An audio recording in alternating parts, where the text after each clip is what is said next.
क्या पैसा कमाने से ज्यादा जरूरी उसे समझना है? अमीर बनने के लिए सिर्फ इन्वेस्टमेंट या सेविंग्स नहीं, मनी साइकोलॉजी समझना जरूरी है।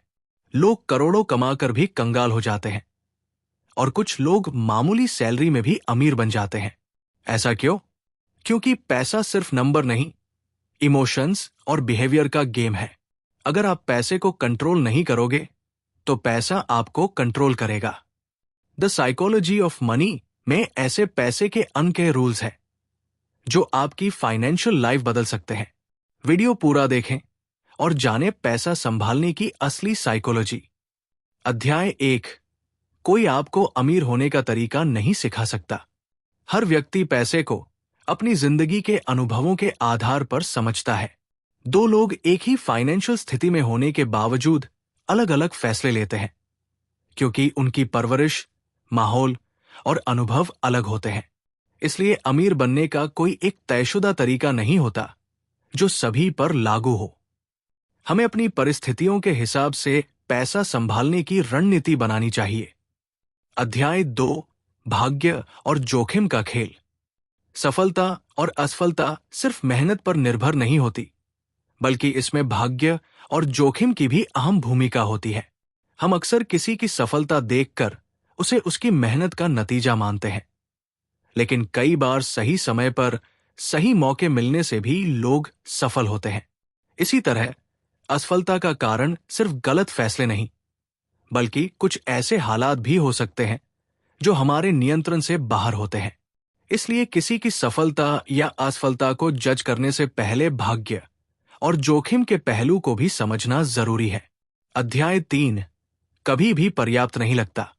इंसान कितना भी कमा ले, लेकिन अगर संतुष्टि नहीं है तो वो हमेशा और ज्यादा की चाहत में भागता रहता है। कई बार लोग जरूरत से ज्यादा लालच में आकर गलत फैसले लेते हैं, जिससे वे सब कुछ खो देते हैं। असली अमीरी सिर्फ ज्यादा पैसे कमाने में नहीं, बल्कि इस बात में है कि हम कब ये समझे कि हमारे पास पर्याप्त है और हमें कितना चाहिए। अध्याय 4। धनवान बनने और धन बनाए रखने में अंतर है।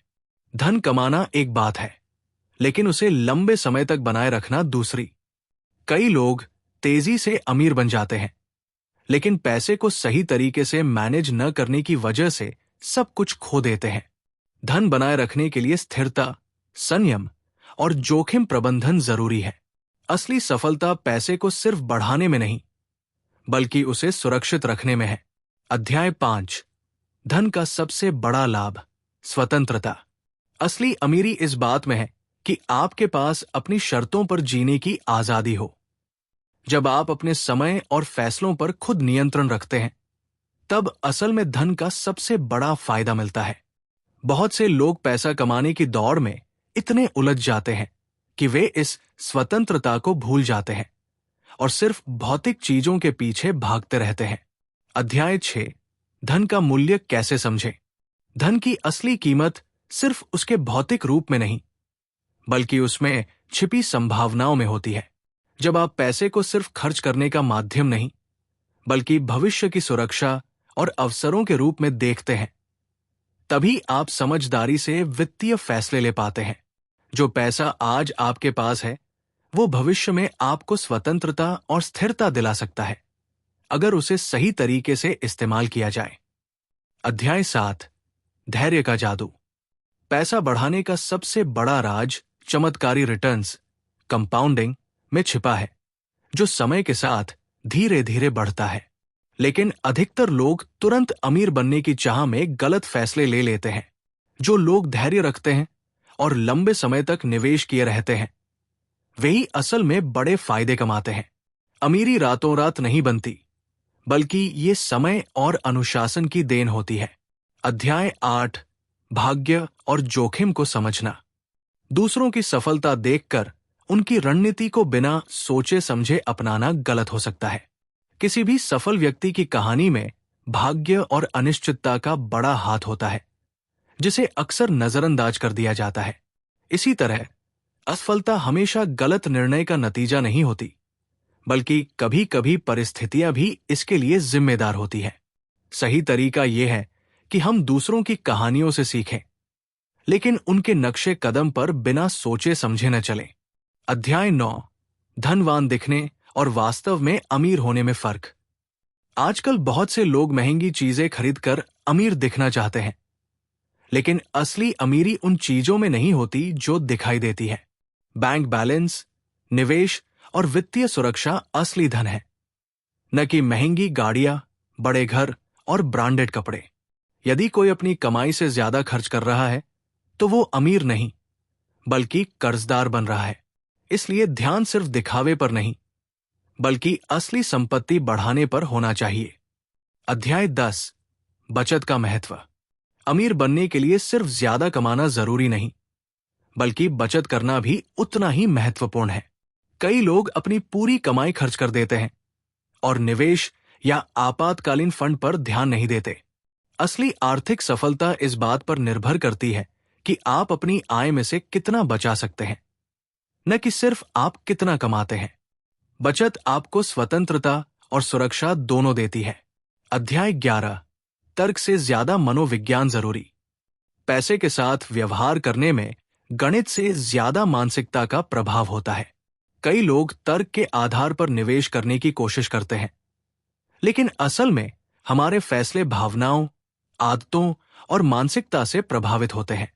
इसलिए सही वित्तीय निर्णय लेने के लिए हमें अपने व्यवहार को समझना और नियंत्रित करना जरूरी है। अध्याय 12, निवेश में लचीलापन जरूरी है। लंबी अवधि में आर्थिक सफलता पाने के लिए जरूरी है कि हम अपने निवेश में लचीलापन रखें। कई बार हमारी योजनाएं काम नहीं करती, बाजार में उतार चढ़ाव आता है या अप्रत्याशित घटनाएं हो जाती है। ऐसे में अगर हम अपनी रणनीति को समय के साथ बदल सकते हैं और नए हालात के हिसाब से ढल सकते हैं, तो ही हम लंबे समय तक सफल रह सकते हैं। अध्याय 13, निवेश के लिए कमरे में बैठे रहने की कला। सबसे अच्छा निवेश वो होता है जिसे लंबे समय तक बिना छेड़े रखा जाए। लोग अक्सर बाजार में हलचल देखकर जल्दी जल्दी फैसले लेते हैं, जिससे उन्हें नुकसान होता है। धैर्य और अनुशासन सबसे बड़ी रणनीति है। यदि आप सही निवेश को समय दें तो कंपाउंडिंग का जादू आपके लिए काम करेगा और आपको बड़े रिटर्न मिल सकते हैं। अध्याय 14, आपको कितनी बार सही होना जरूरी है। सफल निवेशक हर बार सही निर्णय नहीं लेते, बल्कि वे लंबे समय तक टिके रहते हैं और ज्यादा गलतियां नहीं करते। निवेश में कुछ फैसले गलत हो सकते हैं, लेकिन कुछ सही फैसले इतने फायदेमंद होते हैं कि वे सारी गलतियों की भरपाई कर देते हैं। इसलिए असफलताओं से घबराने के बजाय सीखना जरूरी है। अध्याय 15, वित्तीय सफलता का रहस्य, साधारण रहना। बहुत से लोग सोचते हैं कि जटिल रणनीतियां और विशेषज्ञता ही अमीर बना सकती है, लेकिन असल में सफलता साधारण और अनुशासित आदतों से आती है। नियमित रूप से बचत करना, खर्चों पर नियंत्रण रखना और धैर्यपूर्वक निवेश करना ही असली फॉर्मूला है। अनावश्यक जोखिम लेने और अत्यधिक जटिल रणनीतियों में उलझने की बजाय सरल तरीकों को अपनाने से ही लंबे समय में धन संचित किया जा सकता है। अध्याय 16, जब आप सोचते हैं कि आप अद्वितीय हैं। अक्सर लोग मानते हैं कि उनकी वित्तीय स्थिति दूसरों से अलग है और वे आम नियमों से प्रभावित नहीं होंगे। लेकिन पैसा कमाने और बढ़ाने के कुछ बुनियादी सिद्धांत हर किसी पर लागू होते हैं। यदि हम अपने फैसलों को विशेष समझकर जोखिम भरी चालें चलते हैं, तो नुकसान होने की संभावना बढ़ जाती है। इसलिए दूसरों की गलतियों से सीखना और समय की कसौटी पर खरे सिद्धांतों को अपनाना जरूरी है। अध्याय 17, सबसे बड़ा वित्तीय पाप, ईर्ष्या। आज की दुनिया में हम सोशल मीडिया और आसपास के लोगों को देखकर दूसरों की संपत्ति से अपनी तुलना करने लगते हैं।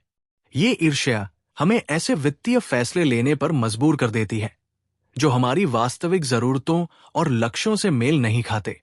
वित्तीय स्वतंत्रता तब मिलती है जब हम दूसरों की संपत्ति की चिंता छोड़कर अपनी स्थिति के अनुसार सही निर्णय लेना सीखते हैं।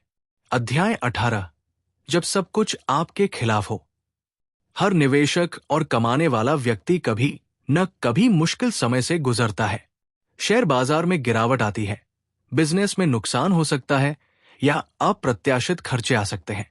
ऐसे समय में घबराने की बजाय धैर्य और रणनीति के साथ आगे बढ़ना जरूरी होता है। जो लोग कठिन परिस्थितियों में भी संतुलित रहते हैं और लंबी अवधि का नजरिया रखते हैं, वही असली वित्तीय सफलता हासिल कर पाते हैं। अध्याय 19, आप क्या नहीं जानते, ये ज्यादा महत्वपूर्ण है। अक्सर लोग सोचते हैं कि वित्तीय सफलता के लिए उन्हें हर चीज की जानकारी होनी चाहिए, लेकिन असल में ये ज्यादा जरूरी है कि हम ये स्वीकार करें कि हम सब कुछ नहीं जानते। बाजार हमेशा अप्रत्याशित होता है और भविष्यवाणी करना मुश्किल है। सबसे अच्छा तरीका यह है कि हम अपने ज्ञान की सीमाओं को पहचानें और अपने फैसलों में लचीलापन बनाए रखें। अध्याय 20, सफलता को कैसे परिभाषित करें। धन का सबसे बड़ा उद्देश्य सिर्फ ज्यादा पैसा कमाना नहीं, बल्कि अपने जीवन को बेहतर बनाना है। असली वित्तीय सफलता इस बात में है कि हम अपने पैसों से स्वतंत्रता, संतोष और मानसिक शांति हासिल कर सकें। अगर हम सिर्फ दौलत इकट्ठा करने में लगे रहते हैं, लेकिन जीवन का आनंद नहीं ले पाते, तो हमारी मेहनत बेकार हो जाती है। सही मायनों में अमीरी वह है जो हमें एक संतुलित और खुशहाल जीवन जीने की आजादी दे। द साइकोलॉजी ऑफ मनी ये समझाने की कोशिश करती है कि पैसा केवल कमाने या खर्च करने की चीज नहीं है, बल्कि ये हमारी आदतों, भावनाओं और सोचने के तरीके से जुड़ा हुआ है। सफल वित्तीय जीवन के लिए केवल सही निवेश रणनीति ही नहीं, बल्कि सही मानसिकता भी जरूरी होती है। इस किताब से हमें धैर्य, बचत, लचीलापन और संतोष का महत्व समझ में आता है। असली अमीरी केवल बैंक बैलेंस में नहीं, बल्कि स्वतंत्रता और संतोष में होती है। अगर हम दिखावे, ईर्ष्या और अनावश्यक जोखिमों से बचकर लंबे समय तक सही आदतों का पालन करें, तो हम न केवल आर्थिक रूप से मजबूत बन सकते हैं, बल्कि जीवन का असली आनंद भी ले सकते हैं।